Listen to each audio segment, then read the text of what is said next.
नमस्कार दोस्तों, स्वागत है आपका हमारे official YouTube channel GS bye Neeraj sir में। कैसे हैं आप सब?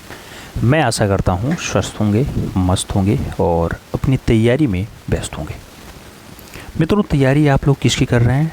TGT यानी ट्रेंड ग्रेजुएट टीचर। उसमें कौन सा सब्जेक्ट आपका आर्ट है। आर्ट पे आप लोग फोकस कर रहे हैं। जो आर्ट की भर्ती आ रही हैं इसमें आप काम कर रहे हैं। इसमें सिलेक्शन लेने के लिए आप लोग प्रयासरत हैं। हमें उम्मीद है कि इस बार आप लोग मैक्सिमम सिलेक्शन लेकर के अपने माँ बाप के सपने को साकार करेंगे, और उत्तर प्रदेश को सशक्त बनाने के लिए, उत्तर प्रदेश को मजबूत बनाने के लिए आप लोग काम करते रहेंगे। मित्रों, इसी क्रम में TGT आर्ट के सिलेबस में एक छोटा सा टॉपिक दिया गया। TGT आर्ट के सिलेबस में एक छोटा सा टॉपिक दिया गया है। आप देखते होंगे तो लास्ट में मिलता होगा कला के तत्व। और कला के तत्व में कहा जाता है रेखा, आकार, वर्ण, तान, पोत, अंतराल। ये तो कला के तत्वों की बात हो गई। एक जगह आपका सिलेबस आता है जहाँ कहा जाता है कला के षडांग, चित्रकला के षडांग की बात होती है। और षडांग में टोटल 6 अंग बताए जाते हैं कि आलेख यानी चित्रकला के 6 अंग हैं। चाहे वो यशोधर पंडित वाली जयमंगला में देखा जाए तब भी 6 अंग मिलेंगे, चाहे वो आपके अवनी बाबू द्वारा जो षडांग पे पुनर्व्याख्या 1921 में की गई उस पे बात करेंगे, उसमें भी 6 अंग बताए जाते हैं। मित्रों, 6 अंग हैं कौन से? तो सबसे पहले रूप भेद आता है। रूप भेद जिसमें दृष्टि का ज्ञान होता है, आकृतियों की भिन्नताओं को देखा जाता है, वो आपका रूप भेद हो जाता है। रूप मतलब क्या होता है? आकृति। भेद मतलब भिन्नता। दूसरा आता है मित्रों रूप भेद के बाद प्रमाण। और प्रमाण आप जानते हैं नाप तोल की इकाई हो या ठीक ठीक रेशियो हो, वो आपका प्रमाण कहलाता है। तीसरा आपका आता है भाव। ये तीसरा गुण है मित्रों, क्रम में भी पूछा जाए तो तीसरा गुण लगाइएगा। आकृति की जो आकृतियाँ होती हैं उसमें जो आप देखेंगे कि दर्शकों को चित्रकार के हृदय की भावना दिखाई दे जाए, वो आपकी भाव है। कोई आकृति उसने बनाया चित्रकार ने, तो उसमें चित्रकार की आंतरिक भावना आप समझ ले जाएं, वो भाव है। चौथा आता है लावण्य योजना। और लावण्य योजना आप जानते हैं मित्रों कि कलात्मक सौंदर्य का समावेश और बाह्य सौंदर्य का समावेश का क्या हो जाना चाहिए? दोनों का रूप परिमिति हो जाना चाहिए, वही आपका लावण्य योजना होता है। जबकि सदृश्यता की अगर बात आती है, 5वां अंग होता है, ये आकृतियों में समानता लाता है, आकृतियों में समानता। और 6वां बहुत महत्वपूर्ण होता है मित्रों, वो आपका वर्णिका भंग होता है।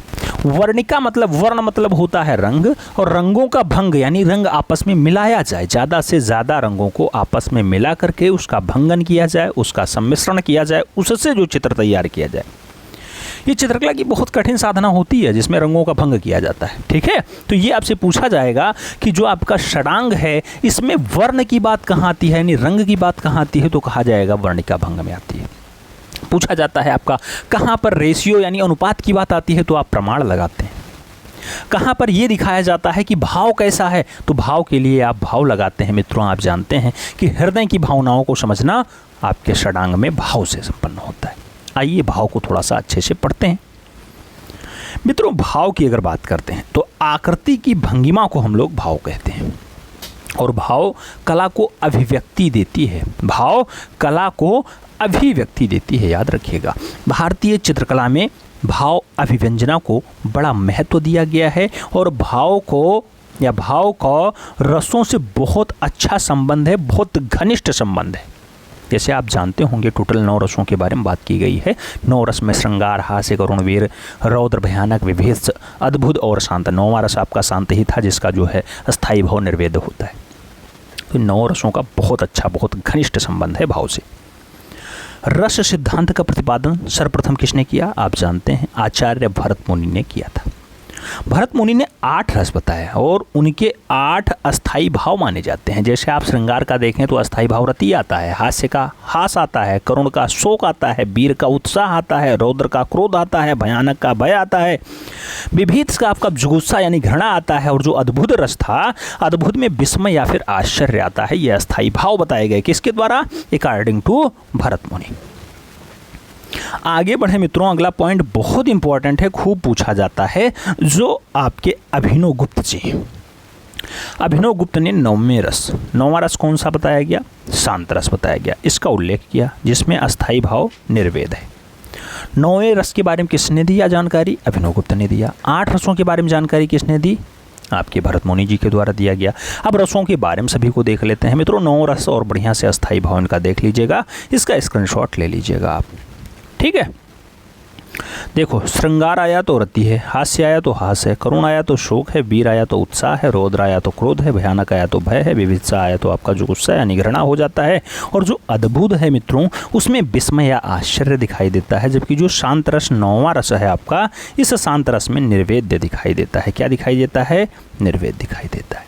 क्या दिखाई देता है शांत रस में? निर्वेद दिखाई देता है। शांत रस की खोज समझ लो या 9वां रस का उल्लेख किसने किया? तो अभिनव गुप्त के द्वारा किया गया है, याद रखिएगा। आगे बढ़ें, भाव में थोड़ा सा बात और जोड़ लेते हैं। जैसे आप देखेंगे तो कहा जाता है कि भाव किसी वस्तु के सौंदर्य को देखने के लिए जो है ये थोड़ा सा सहायता करता है।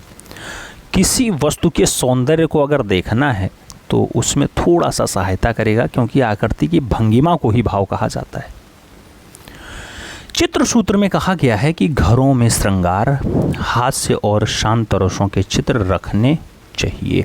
ऐसा चित्र सूत्र में कहा जाता है कि घर में आप श्रृंगारिक वस्तुएं रखें, यानी श्रृंगार से जुड़ा हुआ, हास्य से जुड़ा हुआ और शांत रस के चित्र रखने चाहिए। शांत रस जिसमें निर्वेद छुपा हो, जिसका निर्वेद अस्थाई भाव होता है, तो इसके चित्र आपको रखने चाहिए। आगे कहा जाता है राजभवन और देवालय में सभी रसों के चित्र रखे जा सकते हैं।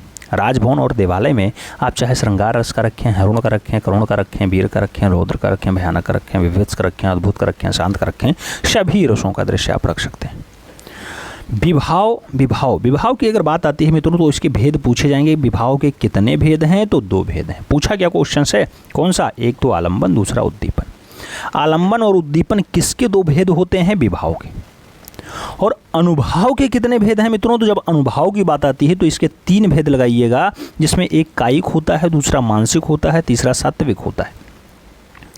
कायिक, मानसिक और सात्विक ये अनुभाव के 3 भेद बताए गए हैं अनुभाव के, ठीक है। जबकि संचारी भावों की संख्या कितनी होती है? तो मित्रों जब संचारी भाव की संख्या की बात करें तो संख्या इनकी 33 है, 33। आप याद रखिएगा, क्वेश्चन आपसे पूछा जाएगा कि अभिनव गुप्त के अकॉर्डिंग 9वां रस कौन सा है?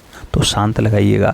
उसका अस्थाई भाव क्या है? तो निर्वेद लगाइएगा। भरत मुनि के अकॉर्डिंग रस कितने हैं? तो आप 8 लगाइएगा। अंतिम रस कौन सा है? तो अद्भुत लगाइएगा। आपसे पूछे कि भाव को अभिव्यक्ति, अच्छा भाव ही कला को अभिव्यक्ति देता है, ये आपसे हो सकता है पूछ ले परिभाषा, या हो सकता है आपसे पूछ ले विभाव कितने हैं? तो आलंबन और उद्दीपन है। अनुभाव पूछ ले तो 3 लगाइएगा, कायिक, मानसिक और सात्विक। और संचारी भावों की संख्या अगर पूछती है तो 33 आपको लगाना पड़ जाएगा।